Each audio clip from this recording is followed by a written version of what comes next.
To talk about transition planning.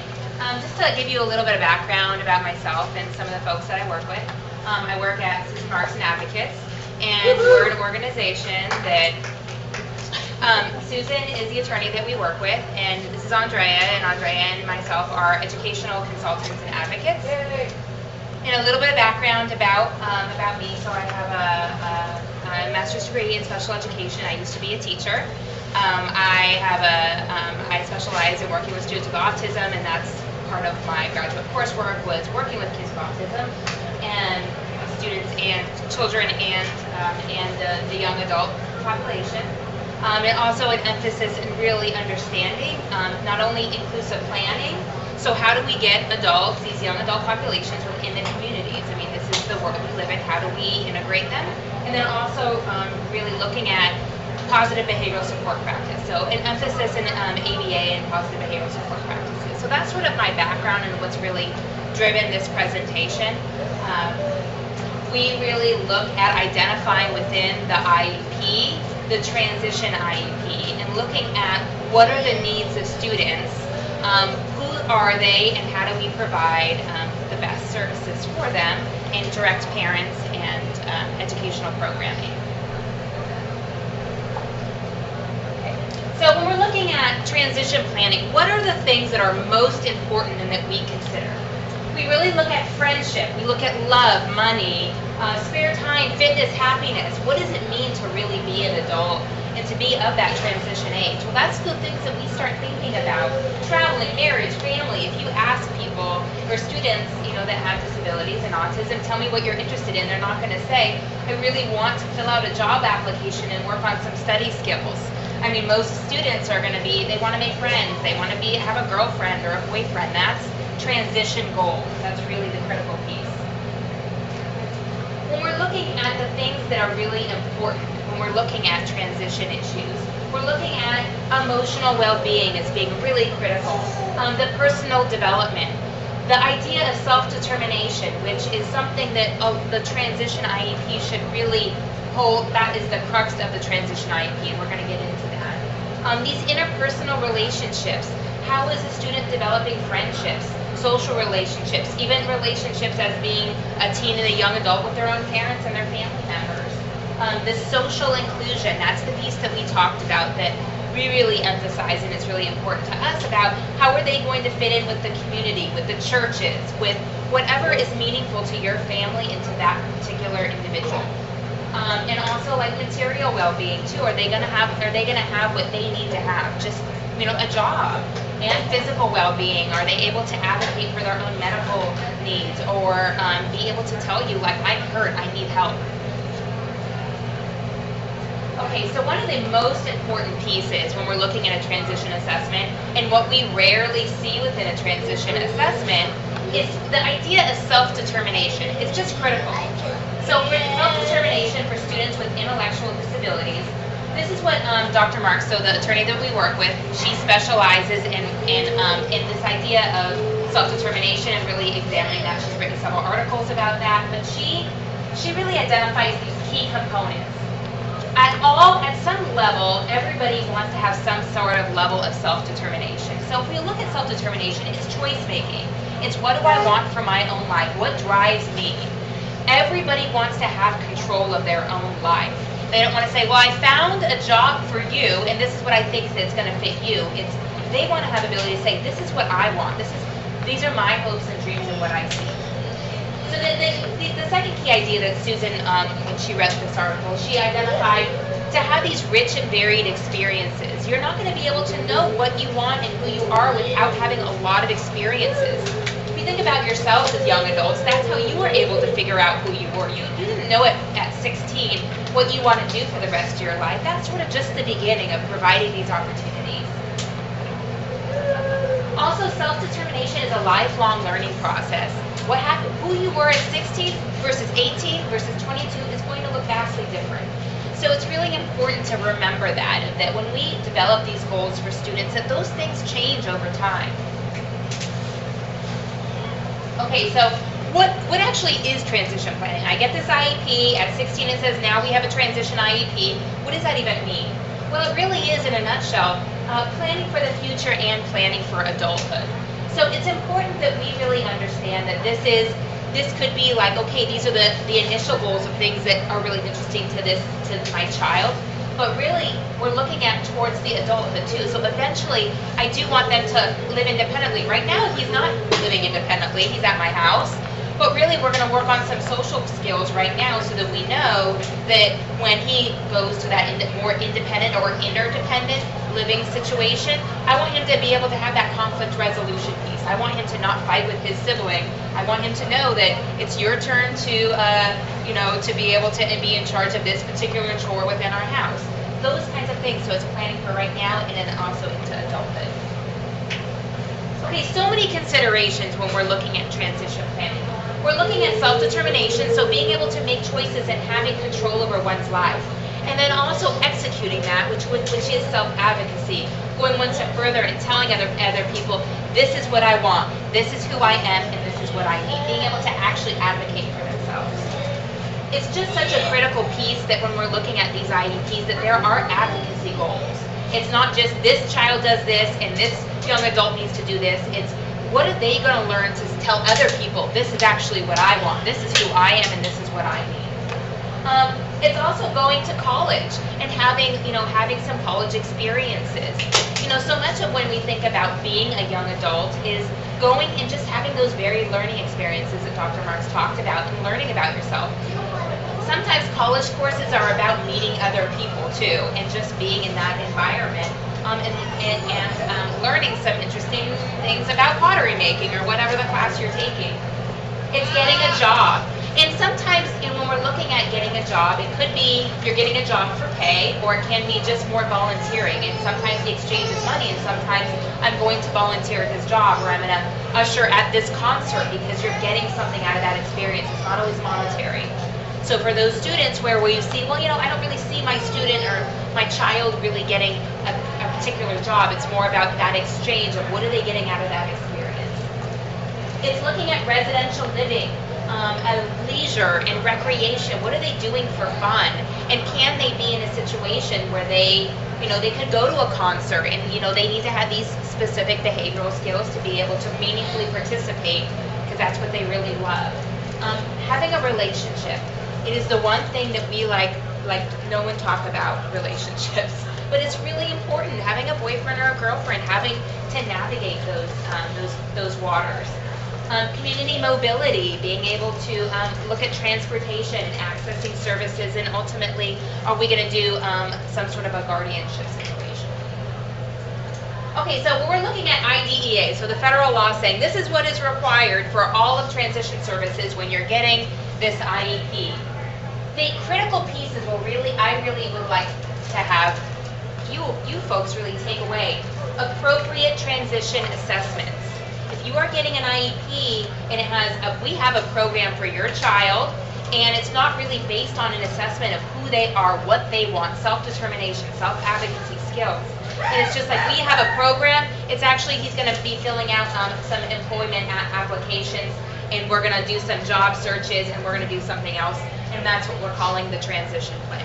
It needs to be an assessment based on who that particular, who your child is, and appropriate too. It's not always appropriate to look at, for students to be learning about filling out the help wanted ads or searching for that. That's just not always an appropriate avenue.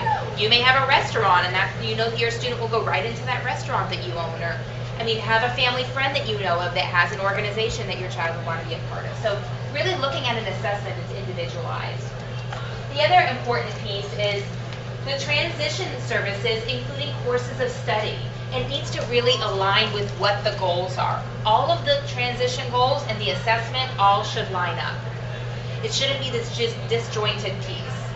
I was recently looking at a transition IEP, and it was the parent had said for 2 years, I want my child to go to community college. She really likes learning. We're going to need to have some assistive technology because she's not reading, but we can do that. She could be able to have some assistive technology, be really proficient at how to use that, so that when she eventually gets to college, she can enjoy some classes, maybe have an aide come with her.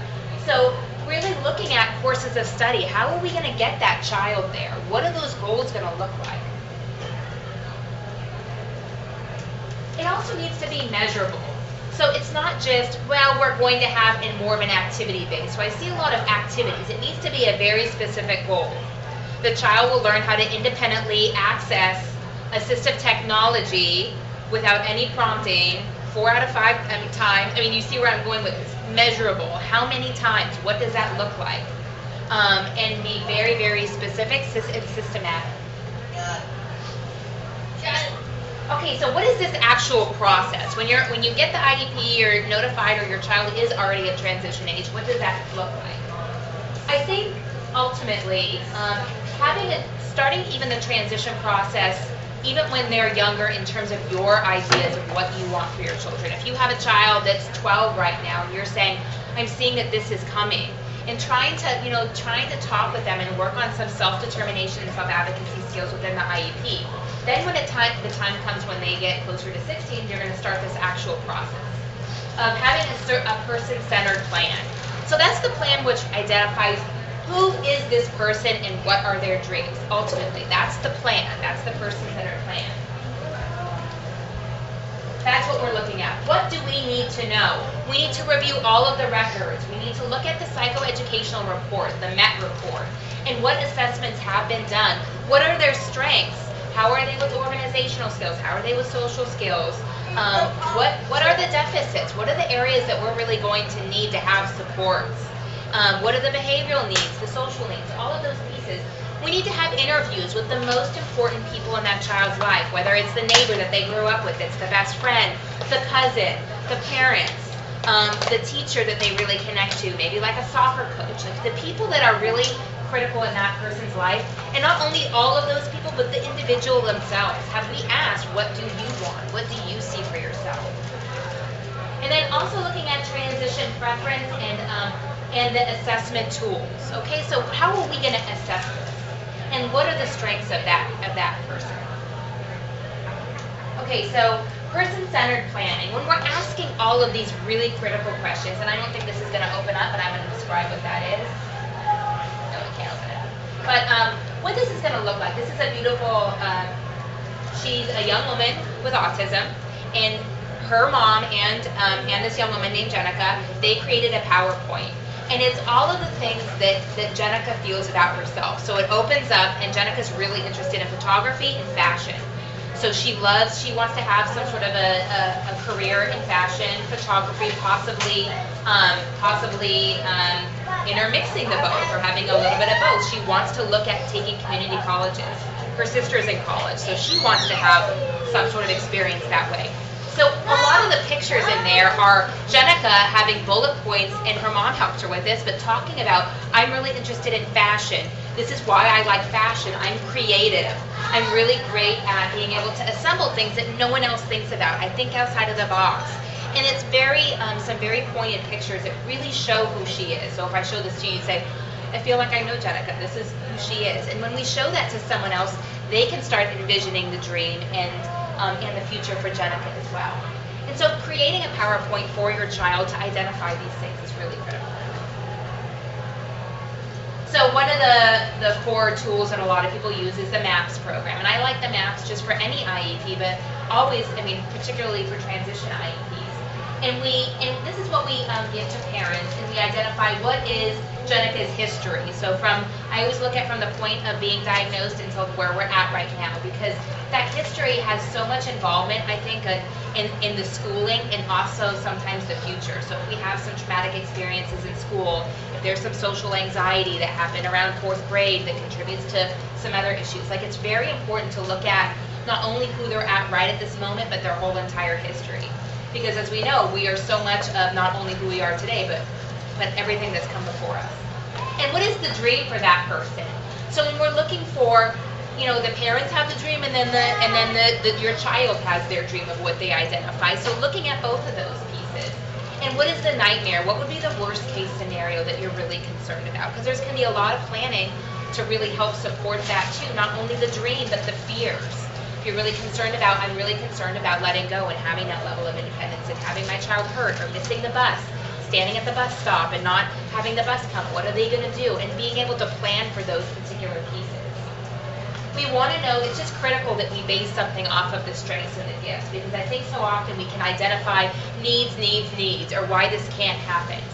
So recently for a student, you know, this mom really wants their child to go to college, but the school team is not allowing the child to even walk independently from the resource classroom to the gen ed classroom that she's currently being included in.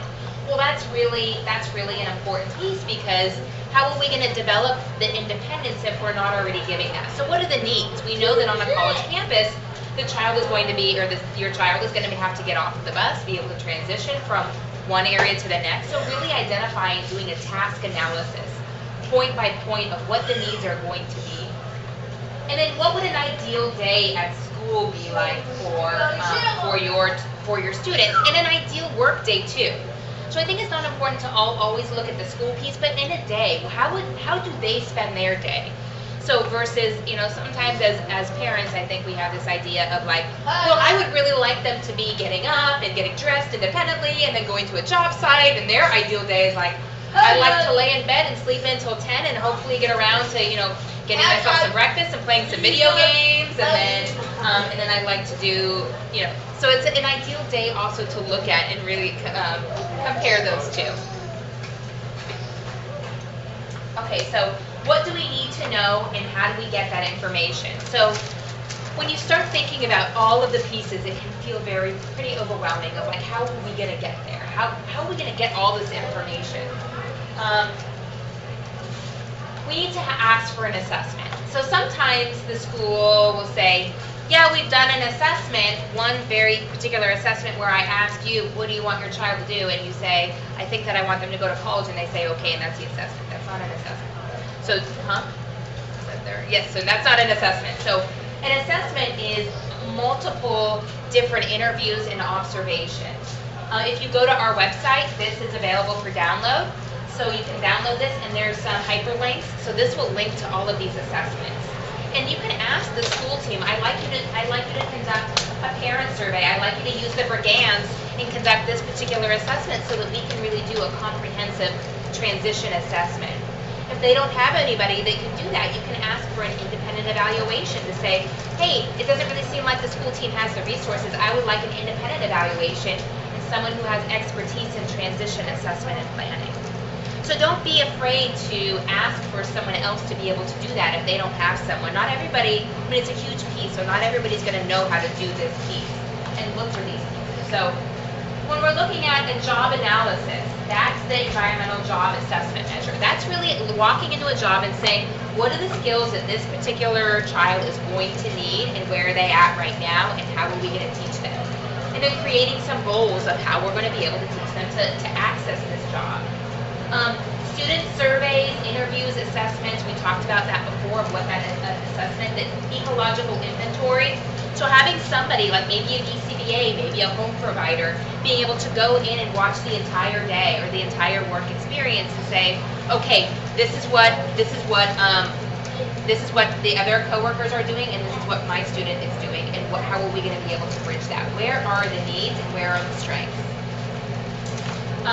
Parent transition surveys and the Brigands, and teacher surveys too. Teachers have a lot of meaningful information.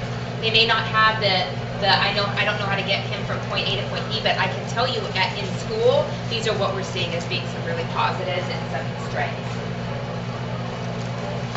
Oh, also some career interests. There's a really fantastic survey where it's pictures. So a student looking at basically a catalog of pictures. So somebody helping, you know, so it looks like somebody working with a child. It looks like somebody working in an office.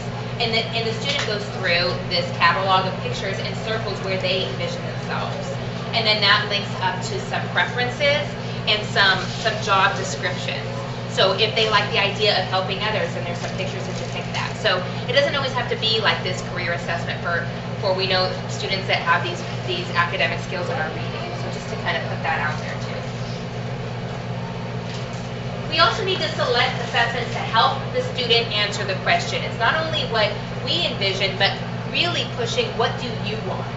Helping students get to that point so they can answer these own questions. Who am I?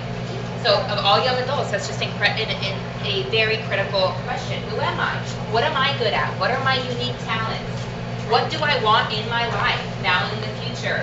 What are some of life's demands that I can meet right now? What are the main barriers to getting what I want from my school and community? Is it some behavioral pieces? Is it being overwhelmed by the social situation? What are the pieces that are the barriers? And what are my options in the school and community for preparing me for what I want to do now and in the future? So if we're looking at, we look at a lot of students that get jobs in high school, right? 16, 15, 14, 15, 16-year-olds that get jobs. For a student I'm working with right now, she's not of transition age yet, but she's approaching, so she's 14. So, she really likes working with kids. So could she go volunteer in a church nursery? Could she get some of these life experiences and more volunteer experiences? That will help really motivate and drive some of the self-determination piece. Okay, so now we've identified these critical pieces. What do we need to know? Who is this person? And now we need to understand how to advance the dream. So what skills does this person need to have? What experience does this person need to have? And what resources and services are needed and available? And what does the team need to provide? So if we identify possibly, I want to work with children, do you like the idea of working with children, or do you actually like working with children? Let's provide some of these opportunities. If we have a student that's really into astronomy, what experiences could we provide so that they can learn more about that job set? So, I remember walking in and wanting to be a teacher and sitting in a classroom and watching the teacher facilitate a group of kindergarten students and feeling like this is exactly where I want to be, and having those feelings. So we need to offer those for our students. Okay, what is needed to advance the dream? A fairy godmother. So having somebody come in and say, I will grant you your dreams. I know exactly what you need. But seriously, what is needed to advance the dreams? Okay, so even prior to the transition plan, really understanding when somebody doesn't understand who they are, they're not going to be able to really communicate to you what they want. So really promoting, this is just really drilling home the tremendous impact and power of self-advocacy and self-determination for people with disabilities. Really, really important that we have some of these goals in there, that we are really allowing for some independence and interdependence. That how are they going to get around in the community? What is going to be that piece that they're going to need? How are the skills of managing relationships? Looking at a possible social skills assessment. How are these inventories being done to really understand where we need to go?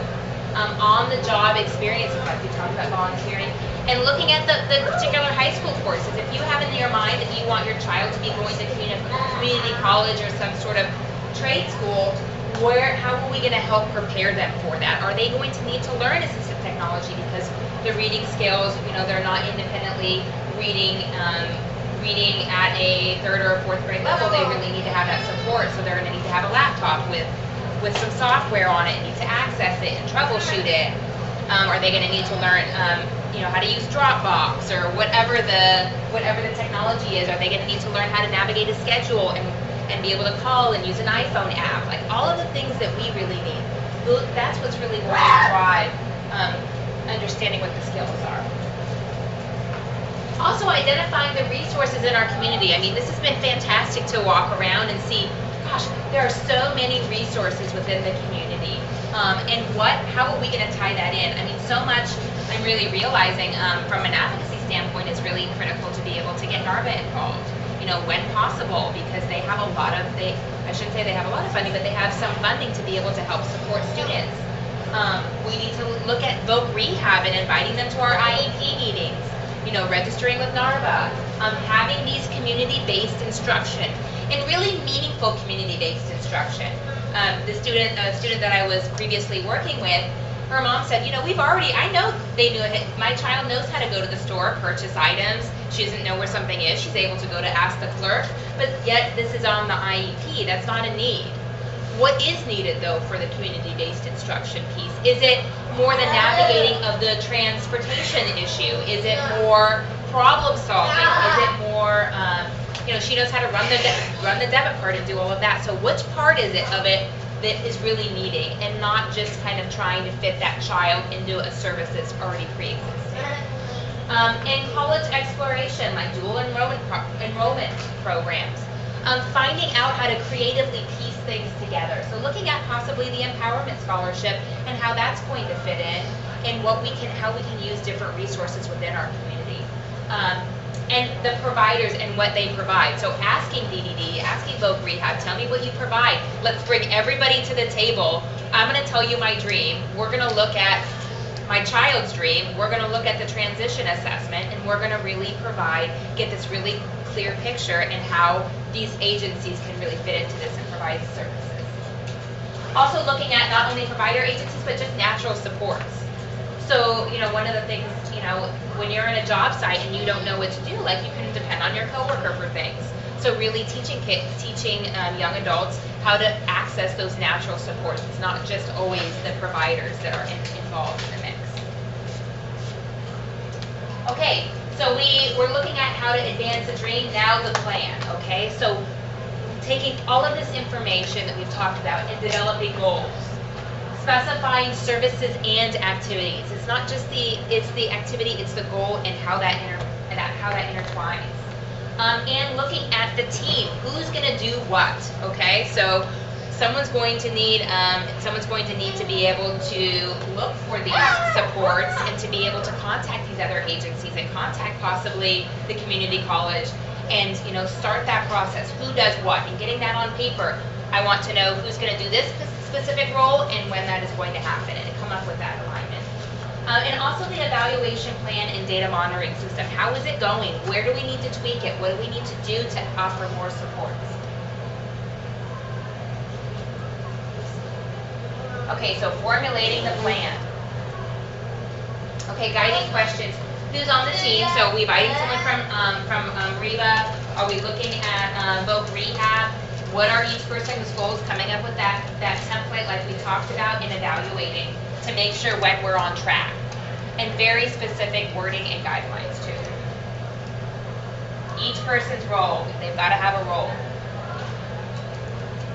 Okay, it's so critical that things are measurable, because if they're not measurable, if they're not observable, how do we even know that we've arrived at that place?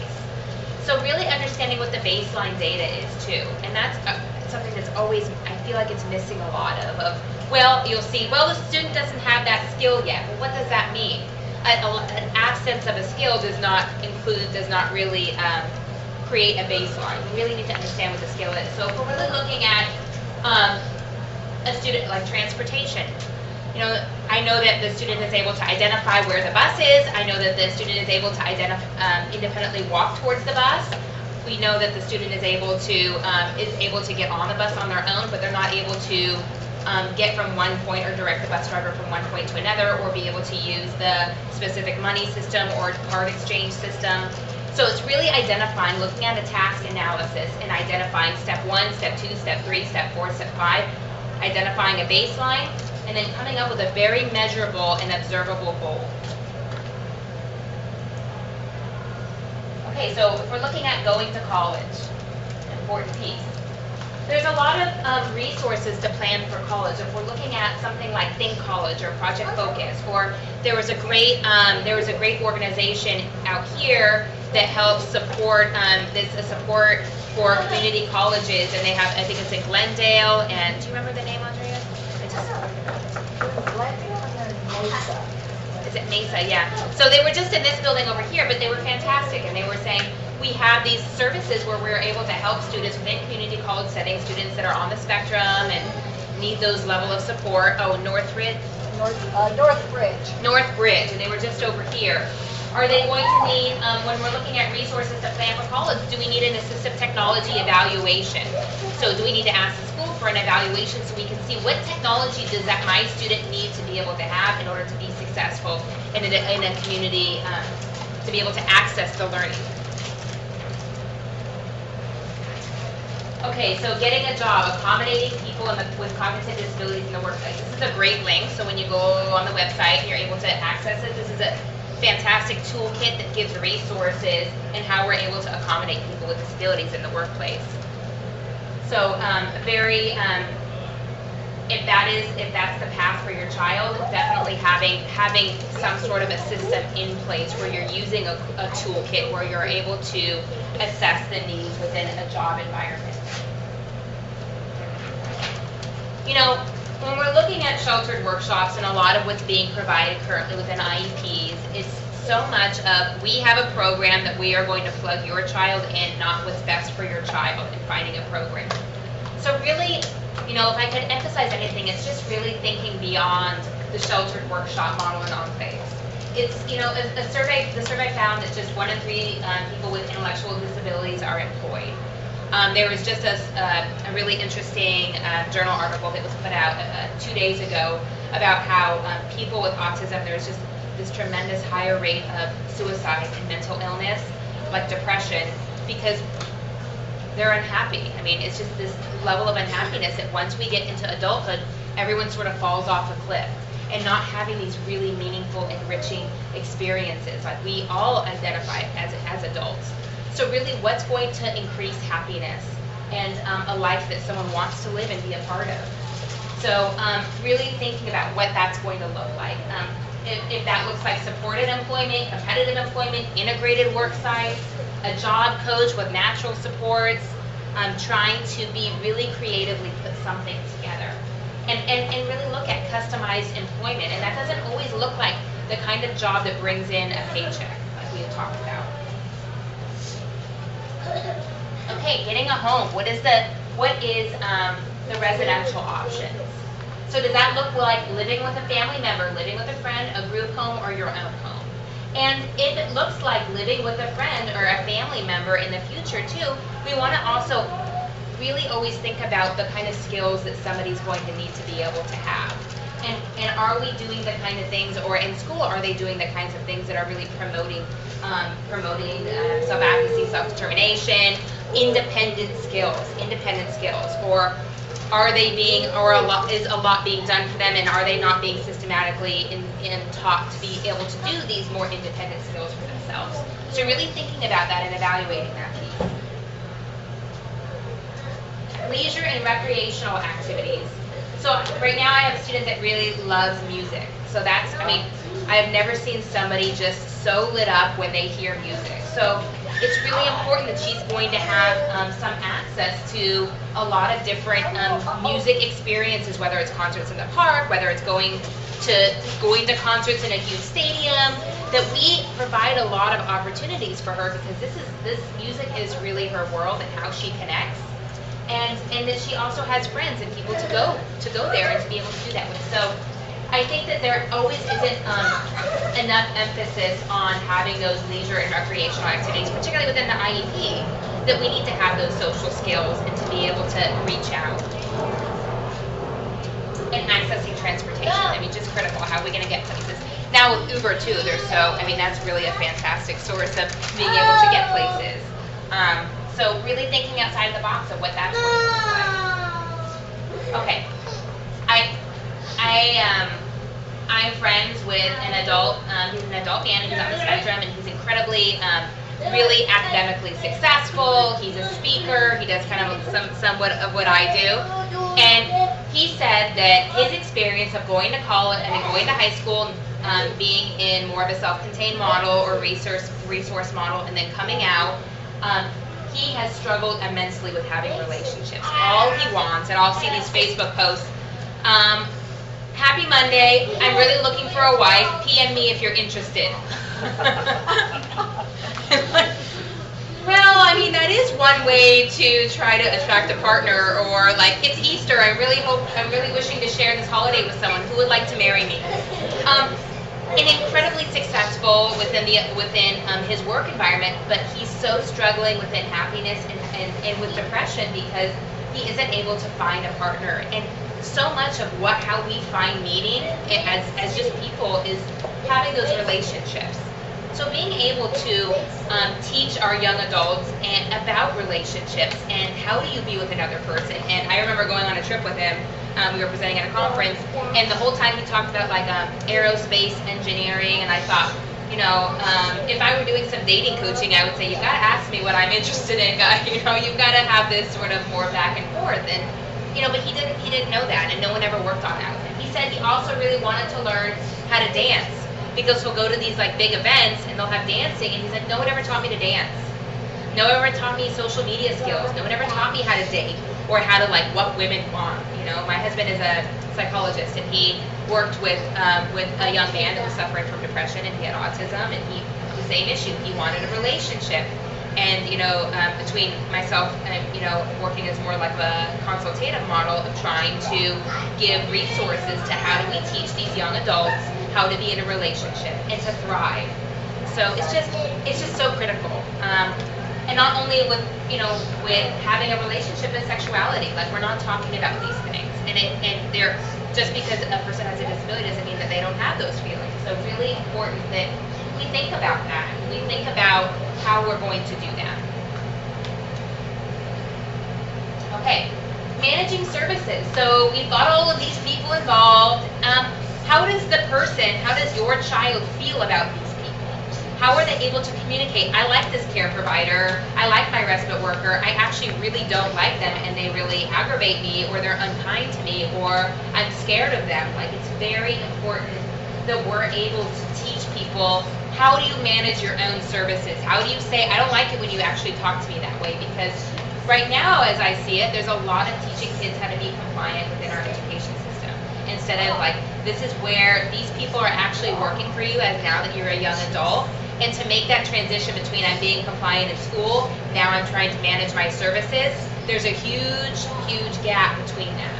So if this person is transporting you and they're driving scary in the car, or they're doing something that you don't like, you need to be able to understand how to do that.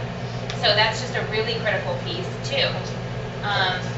This is a great link, making the move to managing your own personal assistant services, a toolkit for youth with disabilities transitioning to adulthood. The hyperlink, it's a great resource to teach kids how to, to teach young adults how to do this. All right, how will we evaluate? So are we following the road map? How do we know when we arrive? What are some of the goals? Who's monitoring those goals? And how do we know when we need to come up with a new plan? I thought I wanted to be an astronomer. I volunteered, and I guess I didn't like to be an astronomer. What I really like is I want to manage other people. I really like to tell people what to do. So, okay, so if you're that, we change a lot of careers within our lives, so we need to reevaluate and identify if we are following our roadmap. Transition is a process. Just like if we think about the Vanessa at 16, 17, and 18, I'm so different. I've been through 3 kind of career shifts, not really departures, but kind of more evolutions in my career, as like many of you have. So really understanding that it is a process, and that we want to provide a lot of those opportunities, and knowing that it takes a while to arrive. So things change, like we talk about. Transition doesn't happen all at once. We continue to grow and change our dreams. And learning to make choices is also a gradual process. It's not going to be, I want you to be self-determined now, and we're going to do that. It's that continual teaching and providing those opportunities.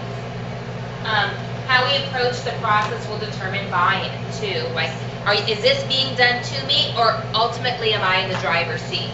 Because as most teens, if they feel like they have a lot of say-so, then they're going to have a lot more buy-in than you saying, I've got a dream for you, or this is what I think you should do. Even though as parents, we always sort of like feel like we really know, but yeah.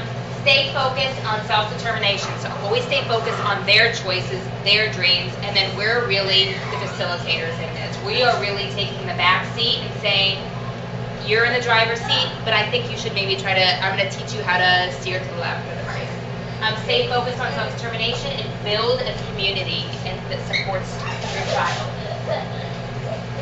So the future belongs to those who believe in the beauty of their dreams, and that is so true, and we're big fans of that over at Susan Martin Advocates. We have a ton of resources for transition planning, so feel free to go on and look at all of these links so that you can identify what your dreams are, what your own, help facilitate your own child's dreams. And if you want to download this presentation, it's at our website, and our cards are out there, and if you put your address in there, we can send you some. We have these wonderful newsletters we send out every other month. Do you have any questions? Yeah.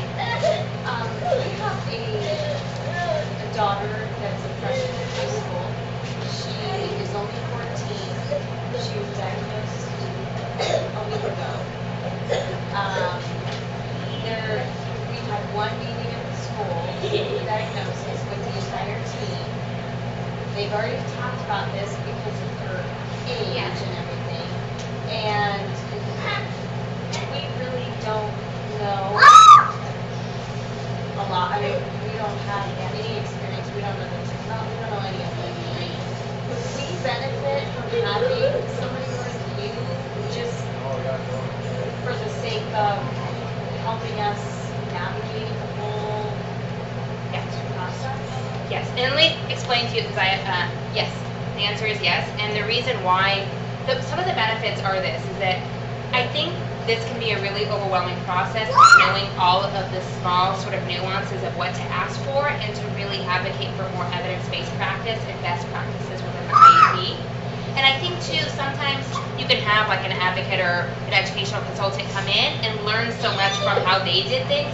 It's not like this will have to last, for forever, but really just in the initial process, or we're problem solving this. I want to actually learn how to do that, and we have those kinds of options where I want to learn how to do that. I want you to help teach me how to do that so that I can do that for my daughter in the future. So there's a lot of different kinds of options. But I think the benefit is there's just so many pieces to this. Right, and coming in so late is... So late, and she's a girl, and that's so common with girls in the late diagnosis and what that looks like. So I think it is, I feel that way. From having a child with a disability, and I come into a meeting, I'm like in tears, I'm like blanking out because something was said that I interpreted as offensive. So it's like when you're on the parent side versus when you're on a professional side, and you can come in very clear and objective and say, I don't agree with, or I don't know, I'm in tears, I don't know what was just said, and then having somebody that can help you through that process saying, I know exactly what, I know what your vision is, we're going to help you through that process. So Okay. I think so. So it would make sense. It would definitely make sense, yeah. And we have a lot of parents coming to us just asking for support of even questions, if we feel like we can't help you, we can always direct you to people that can help you. We're really into community outreach and trying to help parents as much as possible. So even if you don't want to retain our services, just this is where we think you should go, or here's some helpful links. So.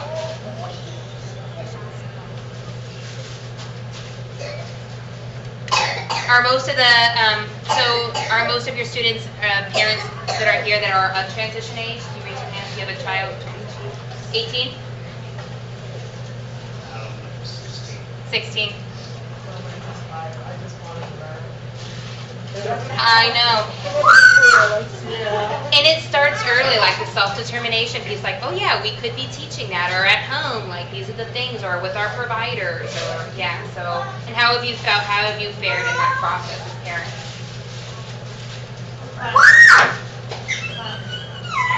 ADHD diagnosis from the beginning, but Asperger's I just got last year after I paid for a diagnosis myself.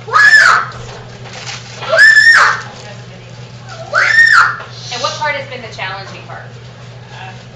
Finding help. I live in Surprise, and there are very little services out there. And I applied for DE, did not get long-term care. That applied for Learning Academy, and did that.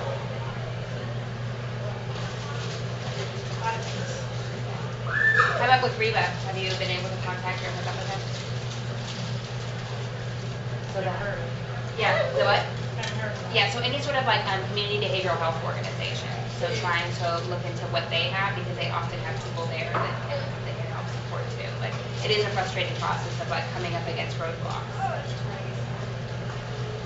What about your experience? It's been difficult with him because it's hard to find his communication, hard to get the information out of him as to where he feels he wants to go, what he wants to be.